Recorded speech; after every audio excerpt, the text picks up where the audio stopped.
Yeah, so we are moving on to the part 2 of the product rule, and I have to make a correction. See, the d square equal to minus 1 a square. I have totally missed out this formula while solving the problem in part 1, right? So, just remember the formula d square equal to minus 1 of a square. Okay, so yeah, if you go back to the problem we solved, yeah, right here. See here to find the yp1 and yp2, uh, we have substituted the d square and this d square as 16 and minus 9, right? I have told you to take the same value as above the as as in the numerator with the variable, right? But it's not like that. Actually we are applying the d square formula here to find the answer. So in first case the a value is 4, so minus 1 of 4 square is minus 16, right? No, 16, because the minus 1 get sorry, actually no, it's not like that. It's minus 16 plus 4, 20. How it came 16? In second case, it's right because minus 1 of 3 square is minus 9. But in first case, it's little bit confusing. Hmm. Actually, I think now I have to go back and check how to get the A value also. Hmm. How they are finding the A value? See, here they are finding the A value as the term which is with the variable, right? Yeah, and here also they got minus 9. Then how it just came 16 instead of minus 16? I have no idea with that. Hmm. Okay.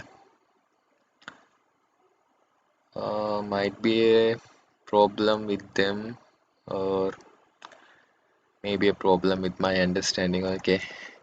So without wasting time, let's move on to next question. Let's deal with it later. So yeah. So from now on, we are going to start our solving method or using trigonometric formulas. So the first question, we have the auxiliary equation, something y equal to sine square 3x plus 6 plus sine h 4x. I hate x's and h's. Okay, so the RHS side is not equal to 0, so we have to find the CF and PI. And the CF equating to the auxiliary equation, we got the value, uh, e to the power something x, c1 cos 4x, because it's a complex conjugate and the corresponding complementary function. All these have been explained earlier. And to find the pi, we have to find the yp, and the formula for finding the yp is RHS by function of d, and this is the RHS part and this is the function of d. And as we did earlier, we are separating the terms to make it simpler, and we have now yp1, yp2 and yp3. So solving yp1, sine square 3x by d square plus 14 sine square theta equal to 1 by 2 into, we are using the No, yeah, we are using the trigonometric formulas. So now it's starting to get much complicated. Yeah. So, and sine square 3x is half of 1 minus cos 2 into 3x square, because we are replacing the theta as 3x, because we have to get this sine square 3x somehow, right? So the only available formula with us is this sine square theta formula, and we are replacing the theta to get the sine square 3x, and the corresponding solution comes here. Similarly, yeah, not similarly, actually we are um, solving the problem further in the next step by by separating the terms. The See how we are doing the separation. The 1 by 2 is taken out, and the 1 by denominator and cos 6x by denominator, we are doing it separately. And in next step, we are substituting 1 equal to e to the power 0x, because 1 and e to the power 0, right? E to the power 0x is 1, or e to the power 0 is 1. Okay, actually it's unnecessary, but without substituting as e to the power 0x here, we cannot find the solution. So you just have to like by heart the thing that you have to take the e to the power 0x when you get a situation like this. So here they are making a minor mistake. This 1 minus, it's not needed, actually it's not present there. It's an error. Actually it's just a subtraction sign there. So remember, this is an error, it's a subtraction present there. That 1 minus thing is wrong. It's just minus. Okay. Now replacing by 1 by e to the power 0x, and then on the next step we have this a value as 0, right? In the numerator we have 0x, right? So the a is 0. So minus 1 of 0 square is 0 itself. So and here we have 6, and minus 1 of 6 square is minus 36. And the same thing we did above. Yeah, we are solving it by that method. So we got the yp1, and we are done with yp1. So we are moving to yp2. So in yp2, just see 6 by d square plus 16, right?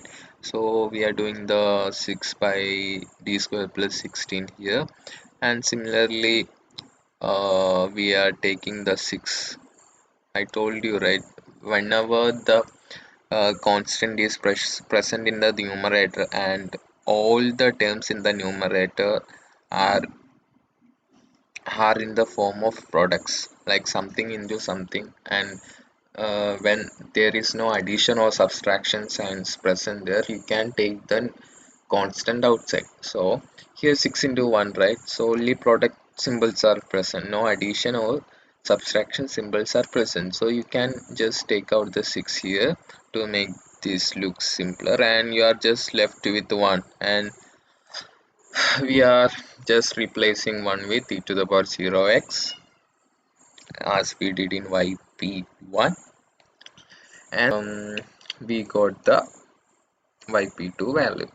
And when we are dealing with yp3, we have sin h of 4x by d square plus 16. Yeah, and sin h of 4x is e to the power 4x minus e to the power minus 4x. Do you know why? Because, yeah, see, sin h theta equal to e theta minus e minus theta by 2. Same thing we are doing here. And the by 2, in the numerator, no, in the denominator we have a 2, right? It is taken outside.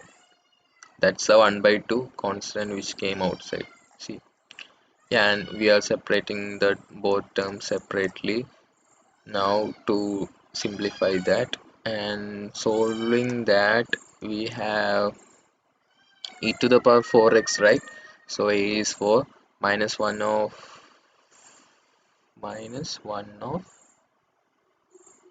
4 square is minus 16. See, yeah, now I could answer your doubt which came up in the first question. We had the similar situation, right? And we just took 16. Now I'm getting a feeling that whenever e to the power ax something comes, the a value is like um, for finding the d square equal to minus 1 into, sorry, yeah, d square equal to minus 1 into uh, brackets of brackets of a square. Okay, I will write it here, brackets of a square, right? Minus 1 into brackets of a square, right? So I think whenever e to the power ax, the situations comes, the minus 1 is not present. Actually, see, the 16 and here 16, whatever the value is upside, whether it is negative or positive, we are just taking the positive value in the denominator, right? That's the thing with the e to the power ax situations, I guess. So okay, instead of thinking too much and not spending wasting our time, we can just we can just you know um, think it so that way and move further. So yp3 is 1 by 2 and e to the power 4x by 32 minus e to the power, yeah. Now adding all the yp terms, we got the solution. Now the yp, whatever the value we got yp is the rp value, no, pi value, right? So to find the final solution, we have to add the CF and PI. And this is the CF value and this is the PI value or the YP value we found out. Now combining both these solutions together, we get the final answer. Okay, that's it.